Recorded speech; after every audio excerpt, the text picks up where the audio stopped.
एक गृहस्थ भक्त अपनी जीविका का आधा भाग घर में 2 दिन के खर्च के लिए पत्नी को देकर अपने गुरुदेव के पास गया।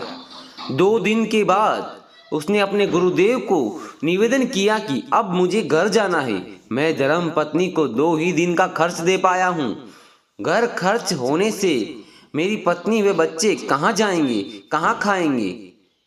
गुरुदेव के बहुत समझाने पर वो नहीं रुका तो उन्होंने उसे एक चिट्ठी लिखकर दी और कहा कि रास्ते में ये चिट्ठी मेरे भक्त को देते जाना। वह चिट्ठी लेकर भक्त के पास जाता है। उस चिट्ठी में लिखा था कि जैसे ही मेरा भक्त तुम्हें ये खत दे, तुम इसको 2 साल के लिए मौन साधना की सुविधा वाली जगह पर बंद कर देना। उस गुरु भक्त ने वैसा ही किया। वह गृहस्थी शिष्य 2 साल तक अंदर गुरु के बताए अनुसार नियम पूर्वक साधना करता रहा, परंतु कभी कभी इस सोच में भी पड़ जाता कि मेरी पत्नी का क्या हुआ होगा, बच्चों का क्या हुआ होगा। उधर उसकी पत्नी समझ गई कि शायद पतिदेव वापस नहीं लौटेंगे, तो उसने किसी के यहाँ खेती बाड़ी का काम शुरू कर दिया। खेती करते करते उसे हीरे जवाहरात का एक बॉक्स मिला, एक मटका मिला। उसने ईमानदारी से वह मटका खेत के मालिक को दे दिया। उसकी ईमानदारी से खुश होकर खेत के मालिक ने उसे एक अच्छा मकान बनवा दिया और आजीविका हेतु जमीन जायदाद भी दे दी। अब वह अपनी जमीन पर खेती करके खुशहाल जीवन व्यतीत करने लगी।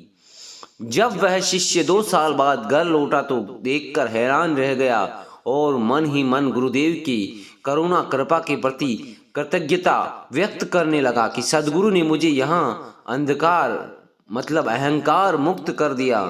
मैं समझता था कि मैं नहीं कमा कर दूंगा तो मेरी पत्नी और बच्चों का क्या होगा।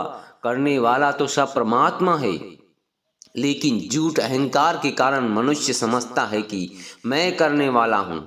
वह अपने जीवन के पास पहुँचा। वह अपने जीवन को उजागर करने वाले गुरुदेव के पास पहुँचा और उनके चरणों में पड़ गया। गुरुदेव ने उसे समझाते हुए कहा, बेटा, हर जीव का अपना अपना प्रारब्ध होता है और उसके अनुसार उसका जीवन यापन होता है। मैं भगवान के भजन में लग जाऊंगा तो मेरे घर वालों का क्या होगा। मैं सबका पोषण करता हूँ, मैं सबका पालन पोषण करता हूँ, मेरे बाद उनका क्या होगा। यह अहंकार मात्र है। वास्तव में जिस परमात्मा ने यह शरीर दिया है उसका भरण पोषण भी वही करता है, परमात्मा। प्रारब्ध पहले रचो, पीछे भयो शरीर, तुलसी चिंता क्या करे, भजले तू रघुवीर। शिष्य को अपनी गलती का एहसास हुआ और सदगुरु के आश्रम में रहते हुए गुरु के बताए साधना मार्ग अनुसार अपने जीवन परम कल्याण परमार्थ प्राप्ति में लग दिया।